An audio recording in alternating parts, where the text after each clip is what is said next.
நொடி முருகப்பெருமானின் தரிசனம் கிடைப்பதற்கு நாம் என்ன தவம் செய்தோமோ என்பதை நாமே அறிந்து கொள்ள முடியாத அளவுக்கு, நாமே உணர முடிந்த அளவுக்கு கொடுத்து வைத்த ஒரு தரிசனம் என்றுதான் சொல்ல வேண்டும். அதாவது கடல் மட்டத்திலிருந்து சுமார் 3048 மீட்டர் உயரத்தில் அமைந்துள்ள இந்த கோயிலின் வரலாறு என்னவென்று தெரியுமா? இந்த மலையினுடைய முருகப்பெருமானுடைய சிறப்பு எல்லாம் நமக்கு தமிழகத்திலே முருகப்பெருமான் என்றால் அது தமிழகத்தில் தான் முருகப்பெருமானுடைய பல திருக்கோயில் இருக்கின்ற சிறப்பு என்று நினைத்திருக்கின்றோம். அது உண்மைதான். ஆனால் அதே நேரத்தில் முருகப்பெருமான் தமிழ்நாட்டில் மட்டுமல்ல, உலகத்தில் எல்லா இடத்திலும், குறிப்பாக இந்தியாவிலே வடநாட்டிலே இந்த எழுந்திருக்கின்ற சிறப்பைத்தான் இந்த முருகப்பெருமானுடைய ஆலயம் குறிப்பிடுகின்றது. இங்கே சிறப்பு என்னவென்றால், முருகப்பெருமான் பரமேஸ்வரன் பார்வதி 2 பேரும் தன்னுடைய பிள்ளைகளை அழைத்து யார் இந்த உலகத்தை சுற்றி வருகின்றார்களோ அவர்களுக்கு இந்த கனி வழங்கப்படும் சொல்கின்ற போது, விநாயகப் பெருமான் பரமேஸ்வரன் பார்வதி அவர்தான் உலகம் என்று கருதி சுற்றி வந்து விட்டார். ஆனால் முருகப்பெருமான் உலகத்தையே மயில் வாகனத்திலே முருகப்பெருமான் உலகத்தை சுற்றி வந்தார்.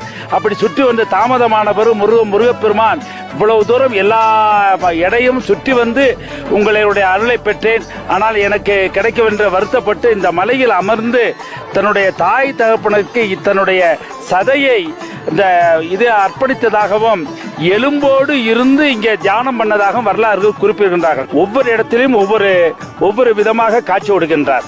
அந்த பயணியிலே பார்க்கின்ற போது அவர்கள் தண்டாயுதபாணி நிராயுதபாணியாக அங்கே இருக்கின்றார். ஆனால் அதுபோல இப்ப நீ மயிலத்திலே பார்க்கின்ற போது முருகப்பெருமான் வள்ளிதேவனோடு அங்கே பாலசித்தருக்கு காட்சி கொடுத்தார். பாலசித்தர் தமம் இருந்து வள்ளிதேவனை முருகப்பெருமானுடைய அங்கே அருளை பெற்று பாலசித்தரே அந்த வள்ளிதேவனை முருகப்பெருமானை அங்கே பிரதிஷ்டை செய்தார். இப்படி ஒவ்வொரு தலத்திற்கும் சிறப்பு. இங்கே இந்த கிரௌஞ்சு மலை என்று சொல்லக்கூடிய முருகப்பெருமானுக்கு கார்த்திகேயன் என்ற பெயரிலே இருக்கின்றார். அதுவும் இங்கே எலும்போடு இருக்கின்றார். அதுதான் முக்கியம். நீங்க பல இடத்துல பார்க்கின்ற போது முருகப்பெருமான் ஒவ்வொரு வடிவத்திலே இருப்பார்.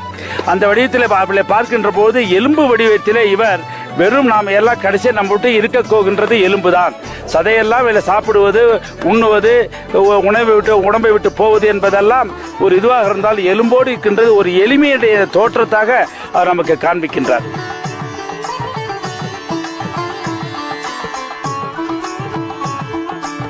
இந்த உத்தரகாண்ட் மாநிலத்தில் உள்ள மலை என்றும் அம்மாநில சுற்றுலாத்துறை இந்த வரலாறுகளை சுட்டிக்காட்டி இதனை உறுதிப்படுத்துகிறது. வருடம் தோறும் இந்த கோயிலுக்கு லட்சக்கணக்கான பக்தர்கள் வந்து தரிசனம் செய்து கொண்டுதான் இருக்கிறார்கள். நாமும் இந்த புதுவித அனுபவத்துடன் கூடிய தரிசனம் பெற முடிந்ததும் சிறப்பான ஒன்றாக இருந்தது. இனி எங்களுக்கு மட்டுமல்ல, உங்களுக்கும் வாழ்க்கையின் எல்லை வரை இந்த பயணமானது நீங்கா நினைவுகளாக தொடரட்டும்.